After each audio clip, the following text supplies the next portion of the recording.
Hello chess friends, this is Sir Glenn again for another chess video, and this time I'll be presenting the Stonewall Attack. Okay, so first before we start, let us first differentiate the difference between an opening setup and an opening system. Ano ba yung pagkakaiba ng dalawa? Okay, when we say opening setup, ito yung kahit anong itira ng kalaban mo, yun at yun din yung ititira mo or yung gagawin mong moves. This is what we call the tabia or setup. Okay, so no matter how your opponent responds, you will play the same moves or the same formation at all times. Ito yung tinatawag nating setup. When we say system, ito yung medyo may interaction, no? So nakabase yung tira mo base sa tira ng kalaban mo. Not necessarily iibahin mo yung opening mo, but you will insert some ideas para maiba yung um, maiba ng konti yung system mo. Okay? So last time, diniscuss ko kung paano i-play yung London system both as a tabia or a setup and as a system. Okay? And I look at it on Black's perspective or kung paano siya i-play kapag ikaw yung itim at you are facing the London system. Okay, now this time, let us focus our attention to the Stonewall attack. Okay, so the Stonewall attack is particularly set up when you place your pawns on d4, e3, and then c3 and f4. And you place your pieces in such a way like this, bishop d3, knight, castle kingside, and then knight bd2. This is what we call the Stonewall attack. Okay? So, bakit siya tinawag na Stonewall? Because the pawn chain on b2, c3, d4, e3, and f4 forms like a wall. And like the Stonewall defense, as black, SWA or a Stonewall attack is played as white. Okay, so ito yung pinaka-basic setup. If we will notice, it has some similarities with London setup. Kasi sa London setup, which is the basic setup ay ganito. No, napansin natin na yung bishop sa f4, napalitan lang siya ng pawn sa f4. No? At yung bishop medyo napunta sa d3. Actually sa London pwede rin namang ilagay sa d3 yung bishop So that's the first difference.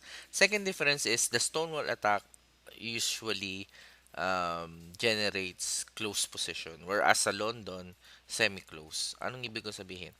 Pag Stonewall attack, usually yung pawn structure ng both sides sarado. Therefore, dahil sarado yung center, mas likely na magkaroon ng atake sa wings. When I say wings, I refer to the king side and the queen side. Okay? Okay, next, let me show you a typical Stonewall example or game na makakapag atake yung white ng smoothly nang walang masyadong interference from black pieces. Okay? D4 and black replies knight f6, e3, e6, bishop d3, d5, f4, bishop e7, knight f3, castle kingside, knight d2, c5, c3, knight c6, castle kingside, queen c7, knight e5, b6, and then rook h3. Okay, here is one of the first ideas of the Stonewall attack. It's to swing the rook on h3. Okay, so that after, let's say, black plays bishop b7, white plays rook h3, at hinayaan to ng black na mag-develop yung atake ng white. Let's say, for example, black will simply play, let's say, probably c4. Okay, sabihin na natin he's asking for it, c4, no? White plays the very surprising but effective attack bishop takes h7. Ayaw, sandali lang. Okay, now white plays bishop takes h7. Black cannot capture with the king. Hindi niya pwedeng kainin niya ng king kasi may supportan ng rook. So, knight takes bishop. And then, white plays queen h5, which wins the game automatically. Kasi kung bumalik yung knight, there's a mention h8. At kapag nag-try naman mag-escape ang black via this file, white simply gives him mate on h8, or he can either mate him with a knight. Okay, so those are the basic ideas of the Stonewall attack.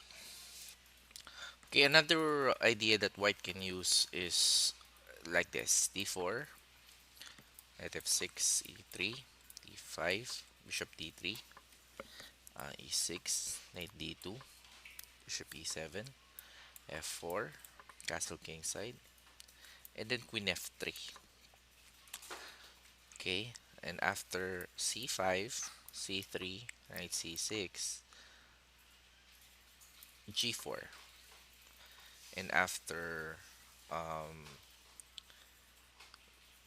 a6, let's say for example a6, white plays queen h3, and then if black does nothing, he will push, tutulak niya tong pawn sa g5 and then mate on h7. Let's for example b5, g5, and knight retreats, there's queen h7 mate. At syempre, makikita yun ng black, so he will play either h6 or g6. G6 is better kasi pag h6, medyo exposed pa rin yung hari after g5. So g6, and then white needs not hurry to play this. Actually, playable siya. Because if black tries knight h5, white will simply play knight e2 and then knight g3 next move. Okay? To remove the knight. So let's say for example c4, b5, knight g3. Syempre ayaw niyang kainin kasi pag kinain niya, mabubuksan yung h file and there's no defense against h7 threat. So knight g7, and then what white needs to do is to simply push his h pawn and then tries to attack on the king side. Actually, yung opening ng queen dito, very unfortunate yung pwesto kasi black can play e5 in this position. Although it's met by um, f5 after bishop takes g5, I'm not sure if this is good for white. So, it, actually, this can be prevented if white will just play knight e2 first. Or even, yeah, or even knight f3 followed by knight g5. It's possible. Or if you want, you can just prevent it by knight e2. Then after c4 and b5, knight g3 threatening g5. Okay?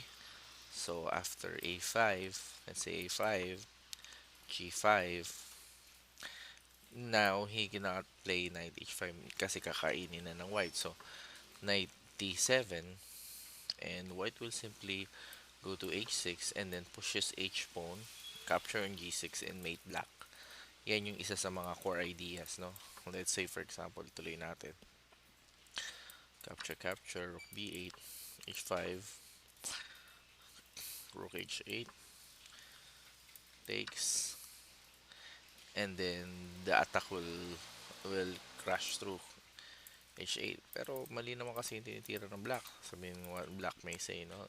In this position, he must play rook e8 so that after h5, kulong nga naman yung queen sa h6.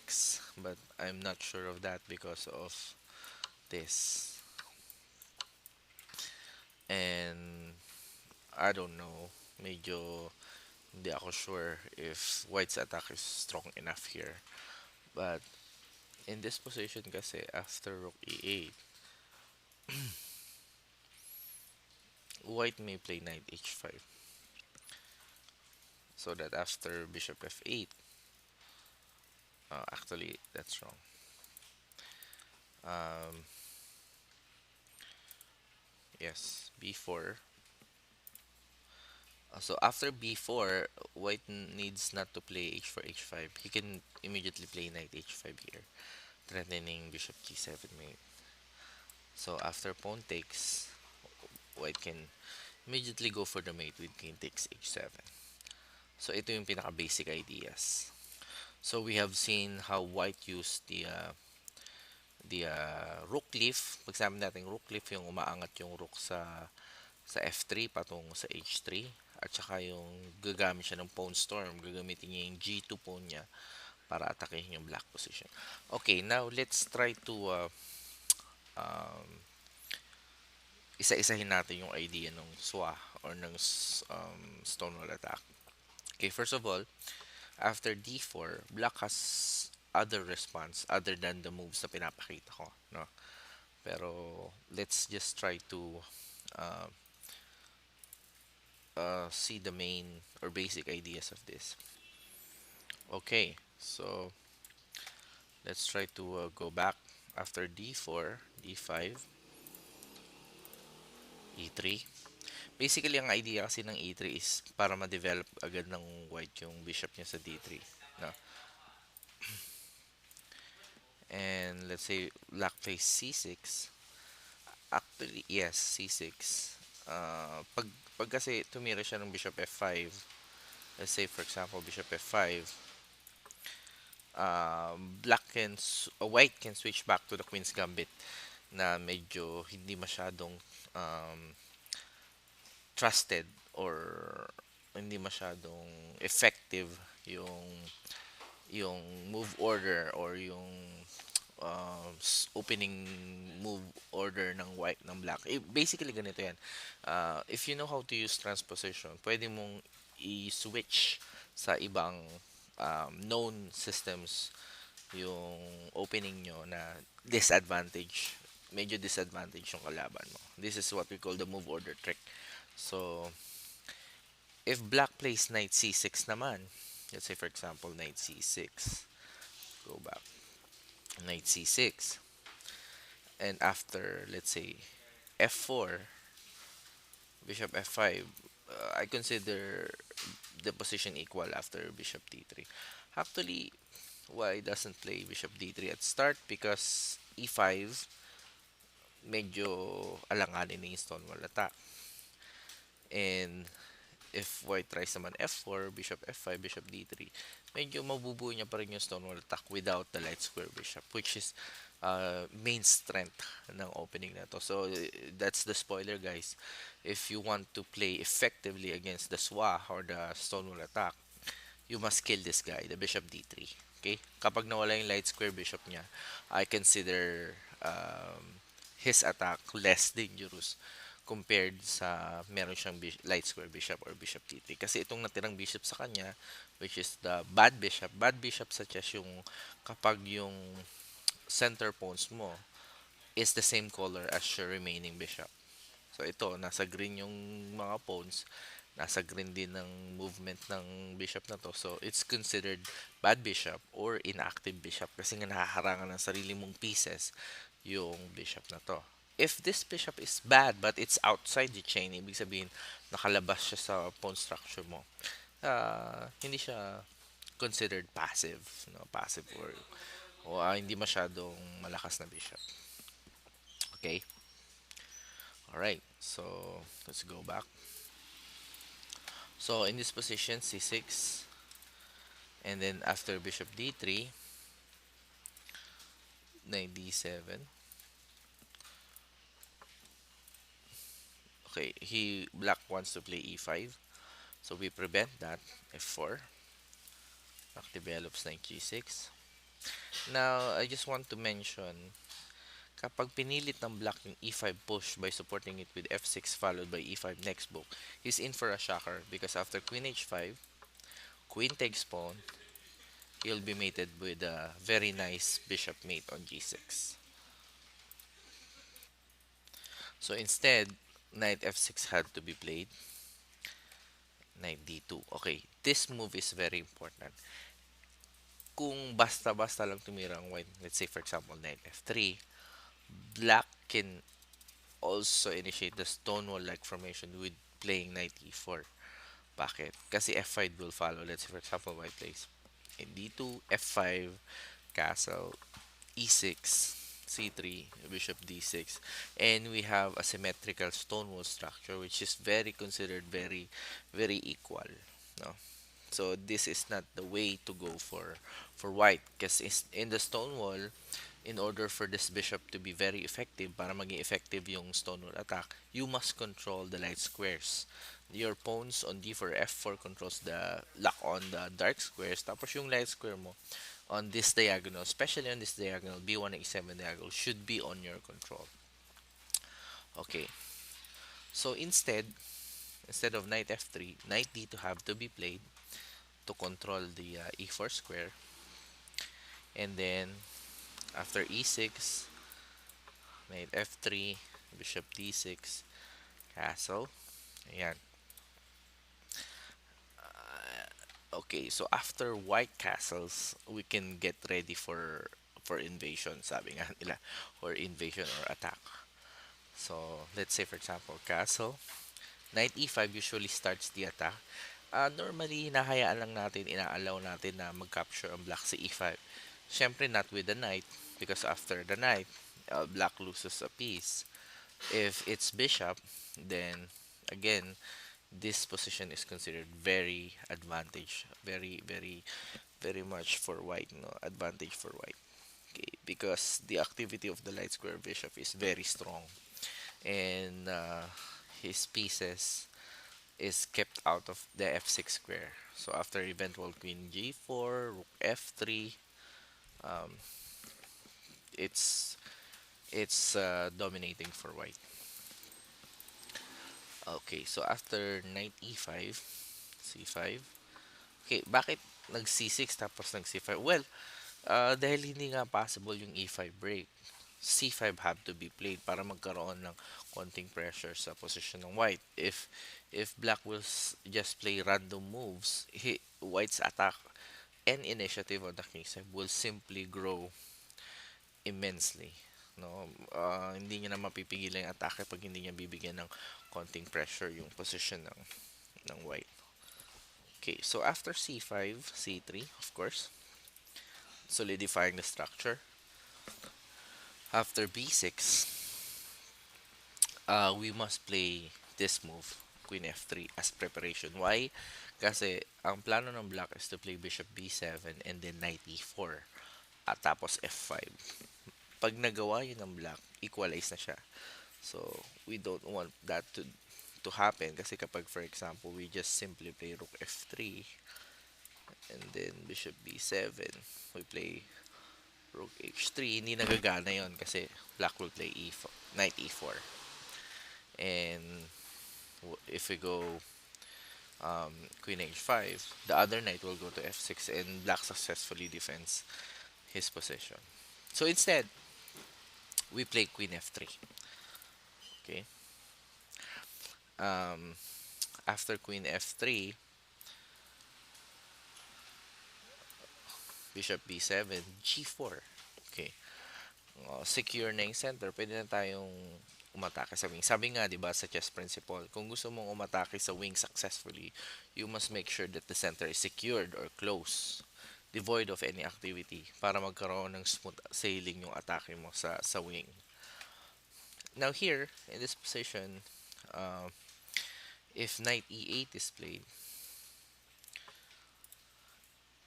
and after g5, nag f6 ka, well, you're in for a shocker because after takes, queen h3, king g8, and g6, alanganin na yung position mo. White will ready to beat you on x7. If you play this, knight takes f7, and there's no solution to queen h8 mate. So black plays queen c7. After g5, knight e8. Now the same thematic sacrifice. Bishop takes h7. Now, bakit hindi hinarang sa e4? Okay, if black tries to do that, then white will simply up a pawn. Panalo siya ng isang pawn.